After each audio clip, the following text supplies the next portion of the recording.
welcome to the True North Show, a show where we dive into the pivotal moments that ignite our guests' passion, uncover stories behind their purpose, and reveal the real-life strategies they use to stay balanced and prioritize mental well-being. Get ready for inspiring conversations that light the way to living with intention, resilience, while following your true north. I'm your host, Megan North, and I would like to thank our sponsors of the show, Quantum Awakening, Beth Lewis, Anne C. Clark, and our lovely guest who paid to be featured on this episode. Today, I am joined by Marysol James, a best-selling romance author turned global speaker and coach, known for helping high-achieving women heal from narcissistic abuse and step boldly into the life they truly deserve.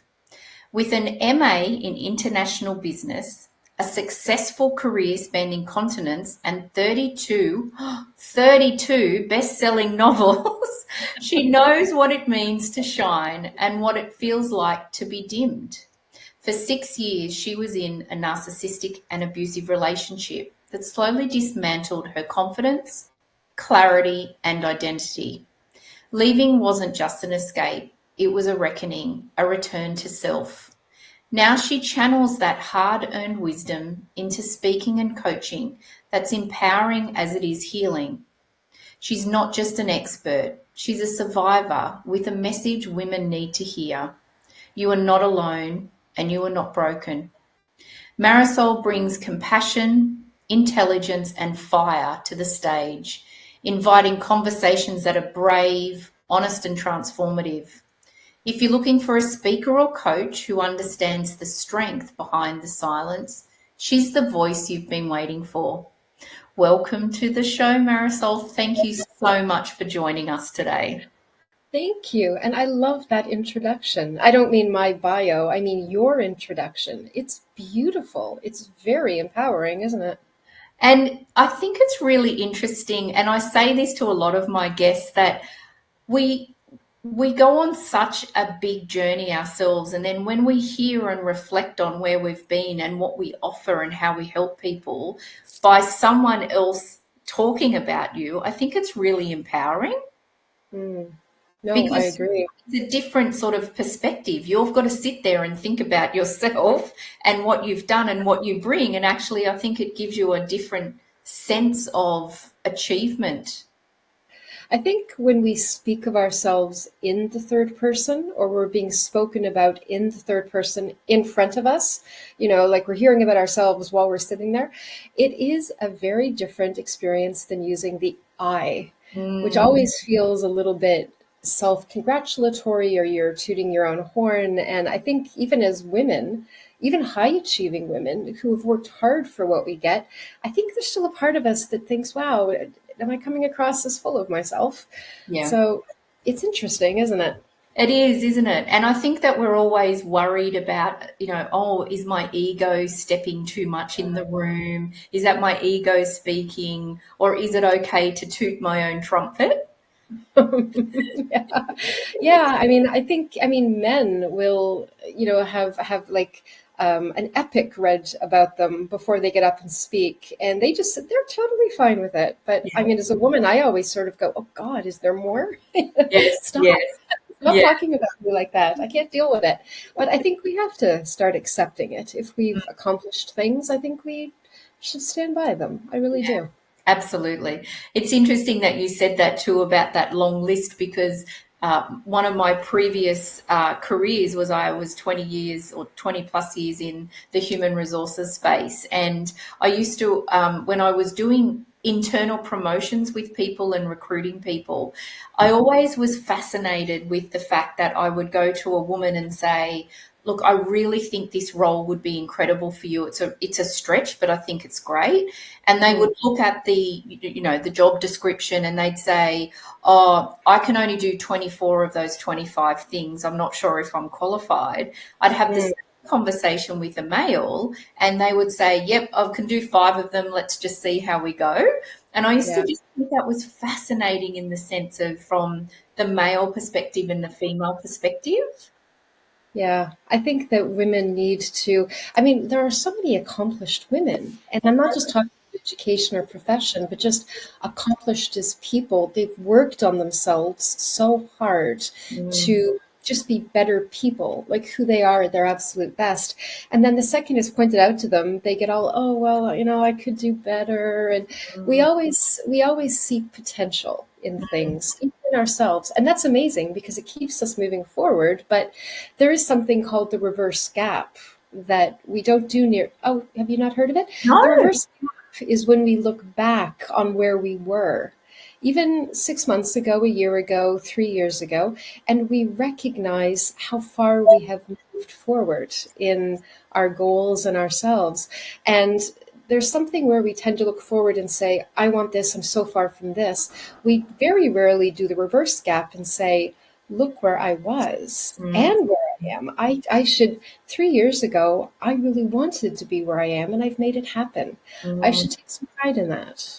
Absolutely, absolutely. And I think being a fellow coach, it's interesting that you called it the reverse gap because it's one of the things that I use as a technique with my clients is that from month to month, I'm always making sure that we're in any moment that I hear, oh, what something that they've said, and I've realized that that's a reflection for them, that I love to point it out because I think particularly when we're moving forward, as you said, we're often looking at what's next, but forgetting to reflect. And so I suspect it's probably something that you do with your clients too, is to go, this is what you were saying last month, but this month you're not saying that. Can you hear the sound and the change in what you're saying? One of my favorite things to say to my clients is congratulations. Not thank you, not well done, not good for you. I love to say congratulations because this is a celebration. Look at where you are. 3 months ago, your narcissistic ex, because I work with high achieving women who have left abusive relationships with narcissists. Yeah. 3 months ago, you were still taking his phone calls. 3 months ago, you were still checking his Facebook. 3 months ago, he sent you a text and you crumbled. And here we are today. You have completely gone no contact. You're not feeling that pull back to him to wonder what he's doing. This is a congratulations. This is a big deal. You have made huge progress. And healing is never linear. So there's this sense that I'm having a bad day and I'm really missing him.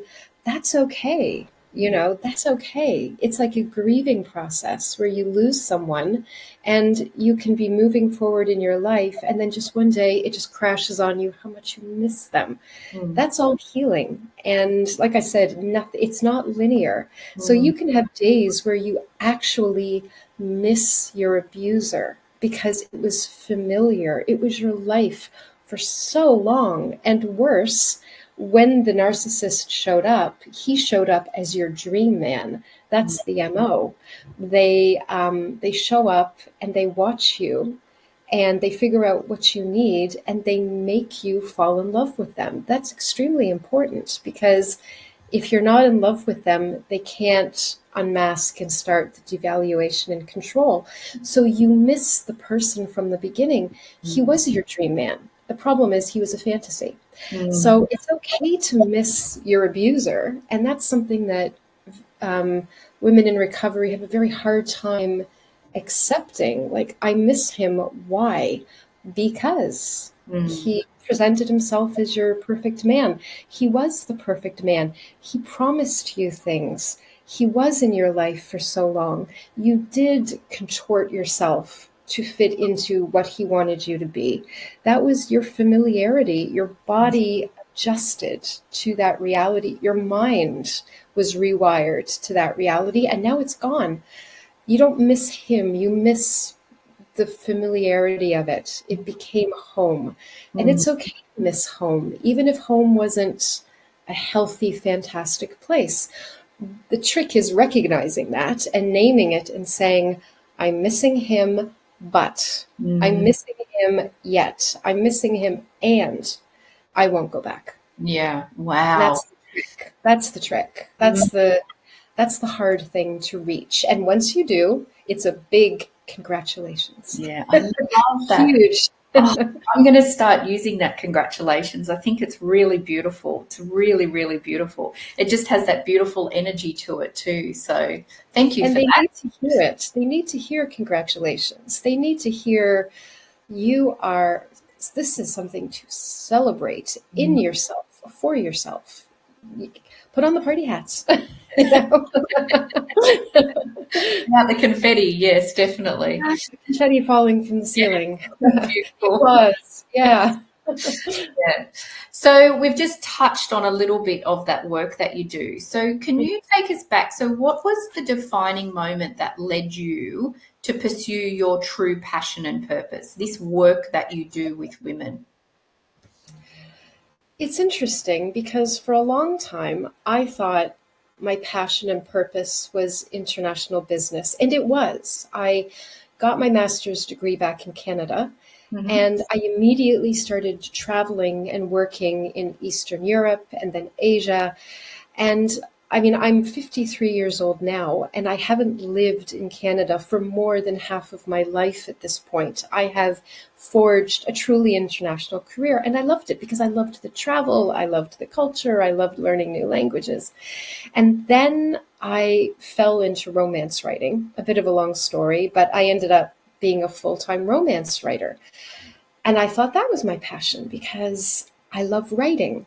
And romance wouldn't have been my first choice, but it's where I ended up. Yeah. And then I loved that. And then I got into this relationship with this man here in England. And my marriage had ended, and I ended up moving to England with my older son to be with this man. And I thought that he totally supported my writing. I thought he totally supported my independence. I was earning well over 150,000 US dollars in royalties as a self-published romance writer. So that's like, that's unbelievable. And I thought he was proud of all of that. I thought he loved that. But this is the thing with narcissists is they start chipping away at all this stuff that in the beginning they loved. Now it threatens them. So I started working for his company for free. And as soon as that happened, my writing decreased. And then when I tried to go back to it, there was a lot of guilt. There was a lot of, oh, you're saying you don't care about my business. Oh, you know. So it stopped. It just completely stopped. And I missed it desperately. So when I left him 2 years ago, because I walked out the door, I took my kid, he was left with the business that had been built up on about 5 years of my free labor, work, energy, talent, attention. He's walked off with it, and I was left with nothing because my writing had just gone off a cliff. I had lost my readers. There were no more royalties. So I was a wreck because even though you are the one to leave the narcissist, it's that thing in your head where you wonder, did I leave too soon? Did I get it wrong? Was it my fault? Am I the narcissist?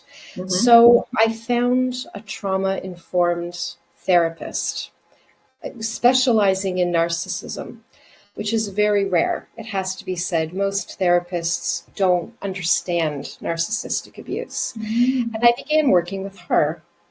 And this is what slowly led me towards this new path because I started writing romance again, and I'm writing my 33rd book right now. I've published two books since leaving him. I'm writing my third now. So that is still very much a passion, which is healthy love, artistic expression. Yeah. But in my own healing, it occurred to me that high achieving women are, first of all, disproportionately targeted by narcissists because they're high achieving. There's a lot of reasons for that, and I talk about it with my women, but the biggest reason is the reflected glory on the narcissist. They look great to have this kind of woman. And narcissists are big into that. It's interesting then that they start chipping away at it because then what happens is then they need to control all that glory. If I can control this kind of woman, I am really a big man. So once I started realizing just how complicated it all was and how little support there really is for high achieving women, because there's this misconception that if you're smart enough to run a business, you're clearly smart enough to avoid a narcissist, putting the onus back on the woman, which is completely unfair. So it's led me to this. I mean, I don't have much to thank him for, but I can thank him for this. He has basically forced me to look at the abuse of high achieving women, why, how things that made us successful in life keep us stuck in narcissistic relationships. They work against us with a narcissist. And this is why it's so messy. And this is how I've ended up on this path that is now my biggest passion. I think between my history of international business and romance writing and being in that relationship for 6 years, it has culminated into this thing where I am so uniquely poised to reach women high achieving on that level with my business history, being able to express myself in writing, and being able to get the perspective on what I went through, and I can break it down for women who have been through it. So when they say to me, "You're not going to believe what I tell you that he did this," I'm going to say, "I promise you I will believe you," because there are things he said and did to me that I still, on some level, I know it happened, but I can't believe it happened. So it's it's been a bit of a journey, but I do feel like in the introduction of your show, it says you're exactly where you're meant to be. This is exactly where I'm meant to be now, working with women like me, who I was 4 years ago. That is absolutely where I'm meant to be right now. And what part does forgiveness play in all of this? From forgiveness of self and then forgiveness of others?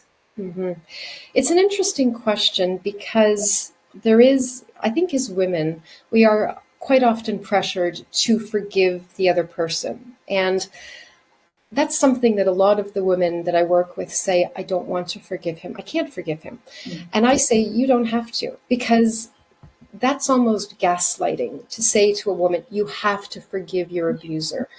And I'm not a big believer in that. A lot of women that I work with say, "I want to forgive him.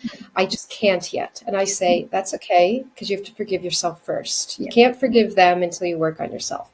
So that's what I focus on. And when I talk about what I've forgiven myself for, it's and taking ownership and accountability for my part in it, is that what I have discovered since leaving him is I have something, we all have something, that I have called a wounded strength. And a wounded strength is something that we carry in us. It's a wound. And it can come from childhood, but it doesn't have to. And it can come from abusive parents, but it doesn't have to. And it can come from a narcissistic relationship in your childhood, but it doesn't have to. It can be, it's something that has left a wound in us. And what we find with high achieving women, at least the ones I work with, is this wound is the very thing that has driven us forward, that has made us resilient, that has made us high achieving, that has made us able to just, put our head down and do the thing, and we stick through and we see it through. And this works great when you're talking about work, let's say, or you're talking about healthy relationships, or you're talking about being a good mother. But when you're working with a very toxic, unhealthy partner, it keeps you stuck in it, because all you do is they say something to you and you take it on board. You think, well, this person loves me and they're giving me this feedback, so I will just think about that. And this is where it starts to, the control begins. But the problem with this is something that you have to own. You have to recognize your wounded strength. You have to see how it's served you in your life. But then you also have to realize how it is what the narcissist targeted. It's what they zeroed in on. It's what they found in you. And it's what they promised to alleviate or heal or support you in. Mm-hmm. So just because I'm being very general here, in my case, my wounded strength is when I was 9 years old, I was diagnosed with cancer. And I lived in the hospital for 3 years. So I was like living, I wasn't going back and forth. I was living in the hospital. I was going to school in the hospital. So I didn't have family around me most of the time. No friends, no school, no social interaction. And that's a pretty formative 3 years between 9 and 12. So what did I learn during that 3 years? Well, to meet my own emotional needs, Mm-hmm. to not look to others for comfort or support, to to handle myself, to just get through things myself. The doctors were great and the nurses, but they weren't my parents. And I just learned, and I also learned that sometimes life isn't fair. Like I was on a ward where children died every week. So you kind of, what you learn during that time is to be very, very independent and strong, but also to meet your own needs and regulate yourself. So this is when I was 9 to 12. So by the time he showed up, I had been for almost 40 years doing everything myself, everything, because I didn't know any other way to be. Yeah. And this has driven me forward and made me very successful and strong and gritty. But when he showed up, and he literally said to me, "You don't have to do everything yourself. I'm here now. We're an us." And honestly, Megan, for the first time, it felt like I could just put it all down and hand it to someone else for a little while. And I could trust him to take care of me. He tapped into this like aching need I didn't even know I had, but he saw it in me. So I thought this was my soulmate. I thought this was the man who I could trust to carry me after being on my own since the age of 9. But it's what made me vulnerable to him. And when he began to withdraw it, when the devaluation process started and he turned cold and critical and began to chip, I panicked because here was this, I mean, how was I supposed to go back to doing everything myself again?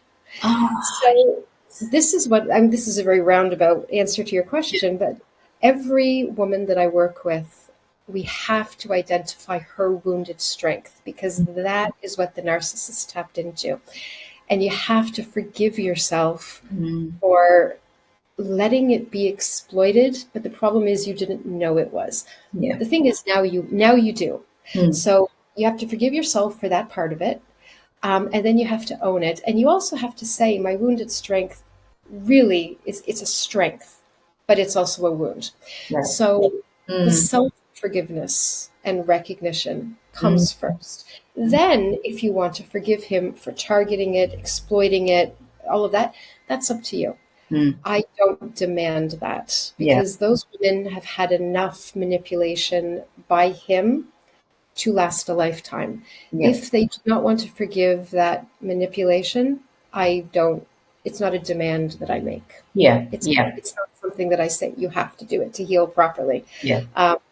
And a lot of them simply don't want to.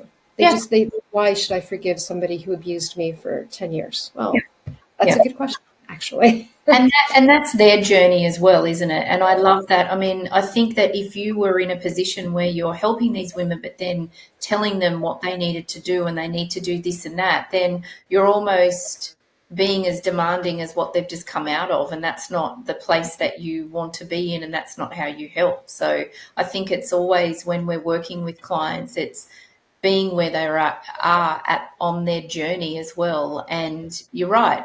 Forgiveness is, I mean, you and I had a conversation about this in the sense of, I think forgiveness of yourself is the biggest gift you can give yourself. But then if you can step it into forgiving the other person, it's an even bigger gift, but it's not necessary. So I think that, if you do eventually get to that place, then fantastic. But if you don't, it doesn't need to be a stress. Well, the other thing about being in a narcissistic relationship, ultimately what it's about is about him, because I work with women who have been with men, him having power and control, and controlling how you feel, controlling how you speak, controlling where you go, controlling your money, controlling your mind.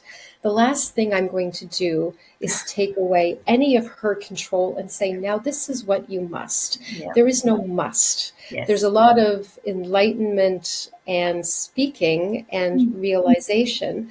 And there's a lot of working on self-love and self-trust, because after the narcissist, you don't trust yourself at all because your judgment is gone. You don't know who you are. You wonder how on earth this happened. Like we're talking about the reverse gap. Well, you look back on who you were before him and you think, where did she go? Like they've got enough to deal with. The last thing I'm going to say to them is, and now you must find it in your heart to understand him. Well, I do make a point of saying how the narcissist works, really the mind and so on, why they behave the way they do. If that helps you get clarity on their behavior, that's the best I ask for. Yeah. I do not demand that my clients have to forgive their abuser. Yeah. I don't find that particularly helpful. No. That not when I'm working with them at all. Yeah. I knew that this conversation would be really insightful. It's just given me so many different things to think about because I've never been in a narcissistic relationship before. So it's really interesting for me to hear about this. So, I just want to thank you just for sharing this and for doing the work that you do with women. I'm sorry that you've been through it yourself, but often that's where we're led to our passion and purpose and our true north because of the experience that we've had. So I just think, that the world is lucky to have you, that you're doing this work with women. Thank you. Thank you. Like I said, I don't have much to thank him for, but I can certainly thank him for this new direction that I've been pointed in. Absolutely. Now, look, I'd love to dive into from a mental health and wellbeing perspective, but we will just take a short break and hear from our sponsors, and then we'll come back and we'll dive into I'm really excited to hear about, how you look after your own mental health and wellbeing through now and how you did that previously. So we'll hear from our sponsors and we'll be back in a short while. Thanks, Marysol.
Welcome back to the show. I'm here with Marysol James, and we are talking about the work that she does with women, in particular with women that are coming out of narcissistic relationships.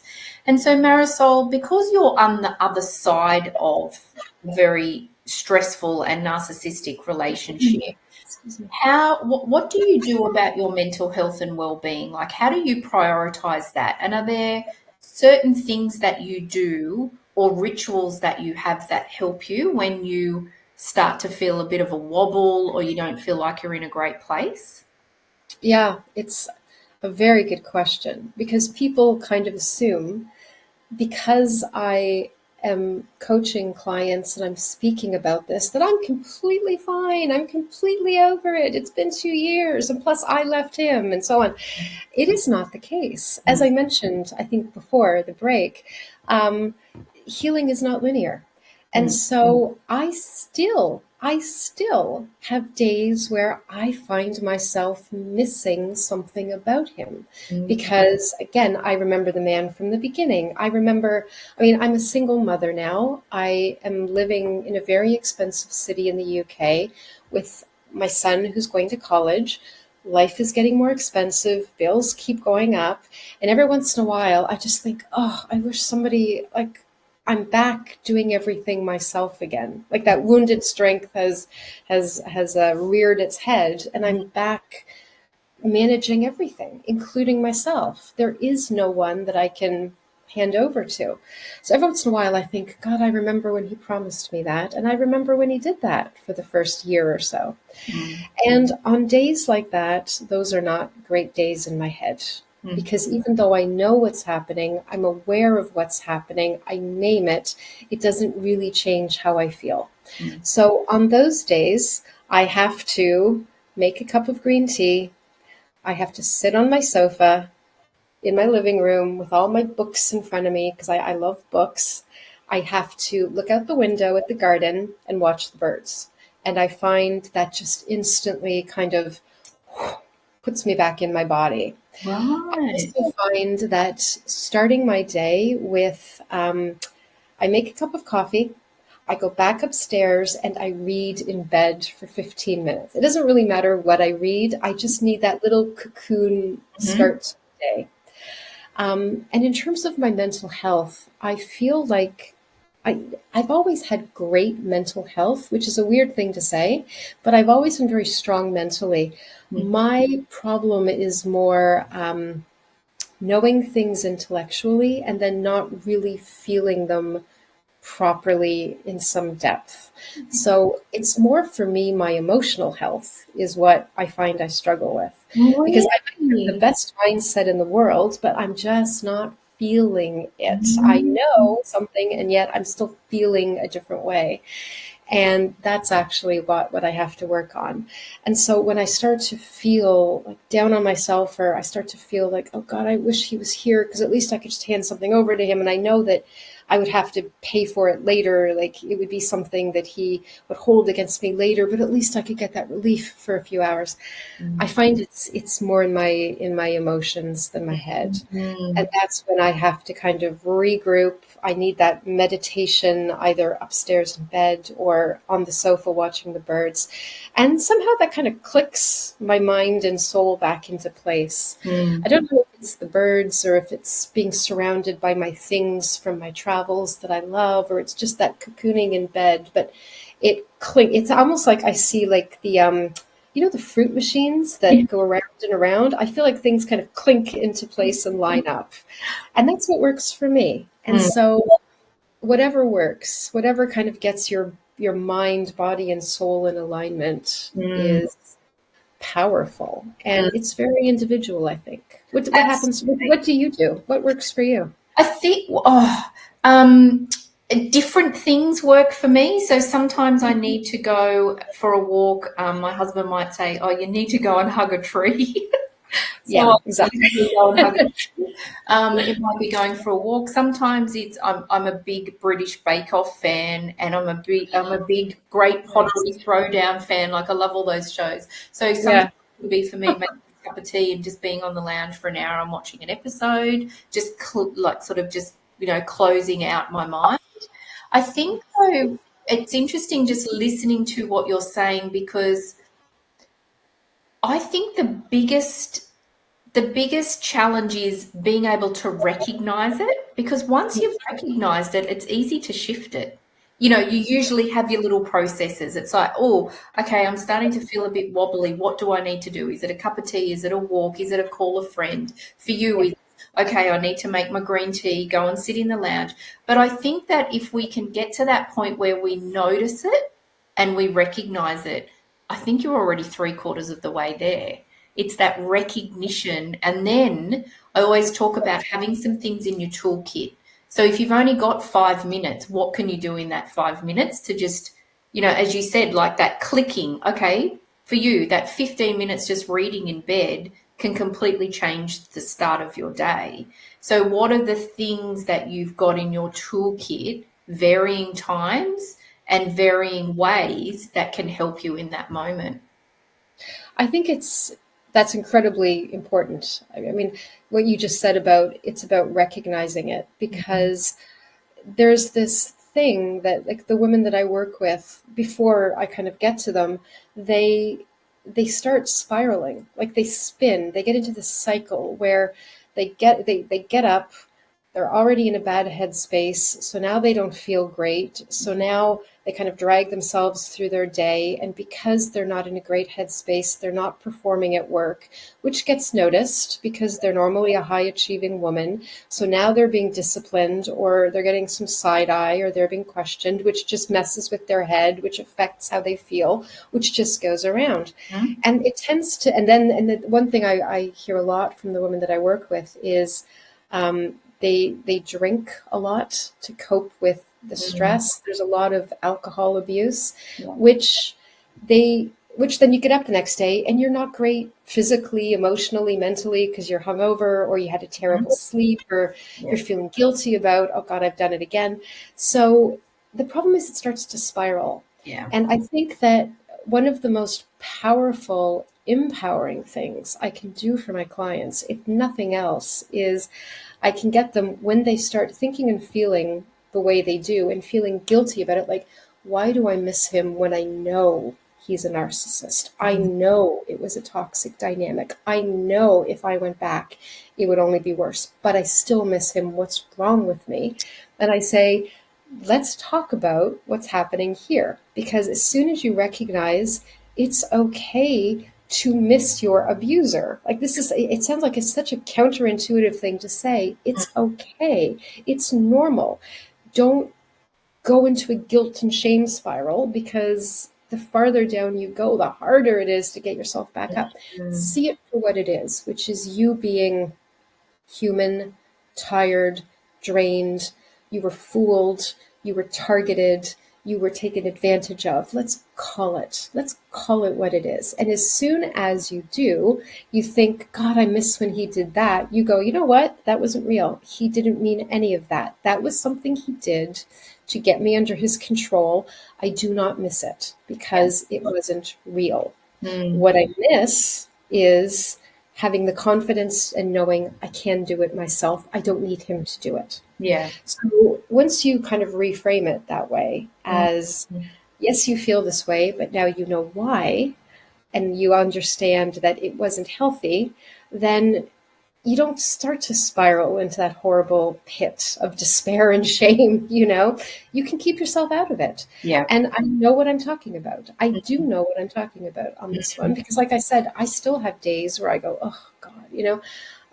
And this is someone who has a very clear perspective on toxic relationships, Mm. but I understand how you can miss them. Yeah. And it's crucial. It's crucial that people understand that, Yeah. and not be shamed for it, and not feel shame about it. Yeah. Yeah. And so, do you think that there is a misconception that high achieving women are somehow immune to narcissistic abuse? That it's assumed that those women will, like, never fall for abuse or stay in it? Is there what's the feeling out there about that? 100% that is correct, Megan, unfortunately. There's this sense that because you're high achieving, you're educated, let's say you're well traveled, you Yeah. speak more than one language, you are somebody who can set a goal and work steadily to attain it. You're strong, you're independent, you're smart, you're savvy, you're all these things. There's this sense that, and women feel it as well, that you would see an abuser coming. You would spot them a mile away. Mm. And that is true of a certain kind of abuser. If you go on a first date with a guy and he's throwing the the plate across the restaurant to hit the server, okay, clearly you don't go out with that guy again. This is not a person you want to be with, right? But narcissists don't show up like that. They show up, as I said, as your dream guy. They scan you and they figure out what it is you need, where you're vulnerable. They mirror you. So suddenly everything that is your value or is important to you is suddenly theirs as well, amazingly. They, they show up as your dream mate. They show up as, there's this sense, especially as high achieving women who, I've often come across men who are threatened by your success, or they think you're too much. And suddenly there's this guy who thinks it's amazing you're so successful. It's amazing that you've traveled the world. It's amazing that you've built up this company from nothing and you're on 6 figures. Like, amazing, amazing. So this is how the narcissist shows up. He shows up with charm, support, love, this almost X-ray vision into your soul. The stars have aligned and there's your soulmate. And when that starts to flip, you are extremely confused, because as a high achieving woman, you learn to, when something starts to go wrong, you have been conditioned and your life has shown you that you can do something about it. Yeah. You can fix it. You can, if you have a conversation and communicate, it will only get better, right? This is what we are led to believe. But the problem with the narcissist is there is no communication. There is no desire to fix the problem. There is only control and power and a desire to confuse. So there's this sense that high achieving women should know better. We should see it coming. Aren't we smarter than that? How can we have this whole life of achievement and then we're brought down by this guy? And it's so crucial to understand that the narcissist doesn't show up like that. As high achieving women, we're used to being threatening or being on our own or not celebrated for who we are. And so it makes us vulnerable to this kind of support and love. And this is why there's actually another layer of shame for the high achieving woman, is because when we do start to talk about it, or we do start to say, this is what I've been through, there's always this sense of, well, how did you let that happen? Like, how did you not know? Why did you stay in that for so long? You've got a master's degree, for God's sake. Why? And it's because it happens so gradually. And that amazing person from the beginning, we're always trying to get back to him because we think he's real. Yeah. We don't understand it was all a gigantic mask. And when the mask starts to come off and we see the real person, we are confused. We think we did something. We think it's about us. We think, I can fix this. We believe in the potential of things. So we know the relationship could be, because it was once, and how do we get it back? Yeah. All of these things work against us. All of them keep us stuck. Yeah. So that's why high achieving women are targeted. This is how they end up in it. This is why they stay in it. And this is why afterwards they're subjected to so much shame, both outside and internally. Being a high achieving woman makes you a target to a narcissist, not something that repels them. Yeah. And until we understand that and really, really understand that properly, we will continue to blame high achieving women for not seeing it coming. Because there's this idea that abuse victims are beaten down or weak or uneducated or unsuccessful. It's not true. For a narcissist, a high-achieving woman is the pinnacle. Yeah. And that makes a woman like that very vulnerable. Yeah. And that's not talked about nearly enough, I have to say. Yeah, wow. And so if you could say one thing to other women, so particularly women that are listening today who are about to start over, and they're starting to, they're listening to you and starting to get a few thoughts coming into their mind, what would be something that you would share with them? Like what's the first piece of advice that you would give to them? You're not crazy. You didn't imagine it. It's not all in your head. Yeah. And this is where the confusion keeps them stuck, is because there's this sense that I remember with my ex, he would say or do something, and I would immediately say, "What?" Like, and then he would just flat out deny that he said or did it. And I would say, "You just did it 7 seconds ago." "No, I didn't. Why would I do that?" "I don't know why you would do that, but you did. Are you sure?" And his big thing was dementia runs in my family, on the women in my family, and my mother is suffering from it very, very badly. And he knew my biggest fear was that I'm going to develop dementia in my later years. And he would, I swear to God, Megan, he would look me straight in the eye and he would say, "I think maybe your dementia's kicking in. And he weaponized my mother's dementia and my fear of it against me. So then the problem is, then you start to think, why would somebody who loves me, right, tell me all these things? So you start to think, did that happen?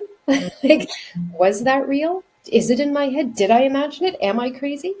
And so what I would honestly say to women who are fresh out of it, who are in the spiral of confusion and did it happen and was it that bad and is it in my head? You're not crazy.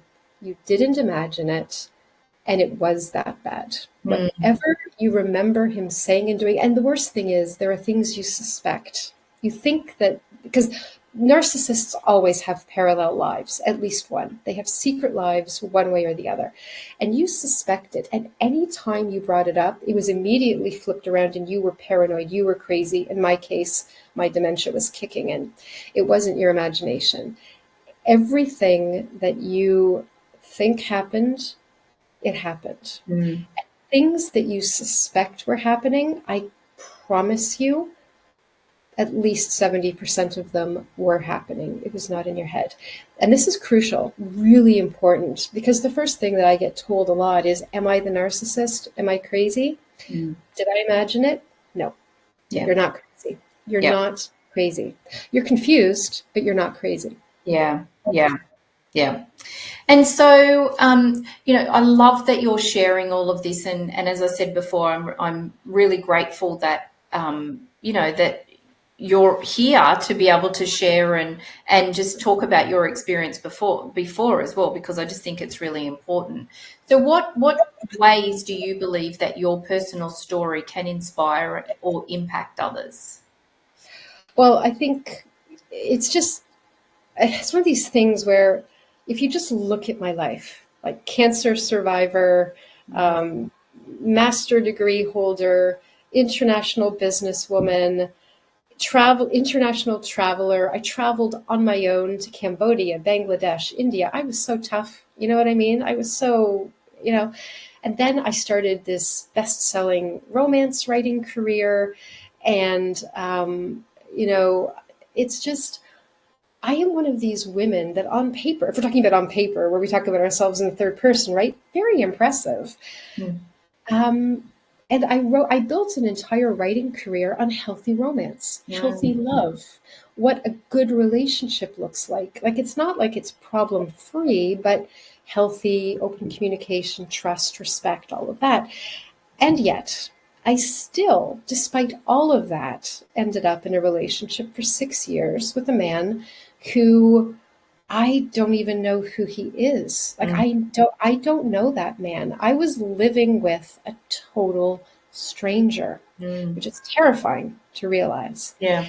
And I think that the takeaway of this is a couple of things. First, like I said, I am proof that being successful and smart and all of that doesn't protect you from narcissistic abuse. And I think a lot of my clients find almost relief in that, because they think, okay, like, it happened to her, it happened to me, right? Like, there's not something wrong with me because there's nothing wrong with her and it happened to her. Mm-hmm. I think the second thing that people take away from my story is that when the relationship first ends, and it doesn't matter if he ends it or you end it, it doesn't matter. You are completely shattered. You are completely devastated. You don't know who you are anymore. I am proof that you can rebuild and you come back stronger with more self-love and trust. You come back so much better. after. It is possible to rebuild your life out of the absolute disaster that he leaves behind. And you can know yourself better, you can love yourself harder, and you can trust yourself all that much more. Mm. So I think those are the two things maybe people could take away from me. Beautiful. At least I hope they can. Yeah, really beautiful. Thank you. So I can't believe that I'm actually going to say this, but can you believe we've only got a couple of minutes left? Yeah, really? Yeah. That went fast. I know. So I'm going to ask you the same question that I love to ask all of my guests before we finish our conversation. So what is one lesson or truth that you've learned on your journey that you wish you had known earlier? It's interesting. It's a lesson I knew before, but the narcissist kind of knocked it out of me. And it is trust your gut. I Mm. remember when I was traveling the world as a woman alone. And of course, this was before cell phones. This was before internet. Like, this was a long time ago. Yeah. My gut got me out of situations and avoided situations. And so for years, people would say, I can't believe you traveled to Bangladesh by yourself safely. And I'm like, well, I trust my gut. Mm. And then when I was with him, I lost my gut. Like, things, he did or said things in the beginning. There were red flags, but I didn't know that's what they were. Yeah. And even before I moved to England with my son to be with him, there were things that didn't feel right in my body. But I overlooked them because of this guy from the beginning.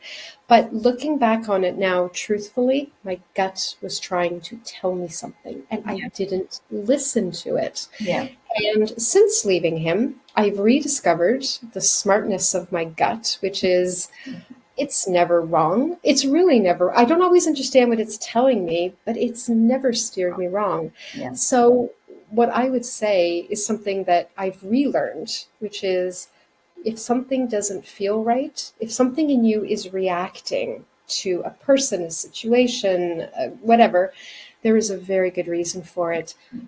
Trust it. And I wish I had listened to it at the beginning of the narcissistic relationship, but I listen to it now. That's beautiful. Thank you. Yes, that trusting that gut feeling. Yeah, you're right. It's never wrong. You're right. It's never wrong. Oh, Marysol, thank you so much for sharing your story with us today. I've really enjoyed our conversation, and I have no doubt that there is so many people that will listen to this or watch this, and I think that there's going to be a lot that they'll be able to take away. So thank you for sharing your story. I hope so. Thank you. And it's been a pleasure meeting you. And I love the name of your podcast. As a Canadian, True North and North Star, and it really it speaks to me on some level that I love. I'm so pleased. And I'd also like to thank all of our amazing and dedicated audience, our supporters, our sponsors, and I hope that you all have an amazing, wonderful rest of your week, and I will see you all next week. Thank you again, Marysol. Thank you. Bye, everybody.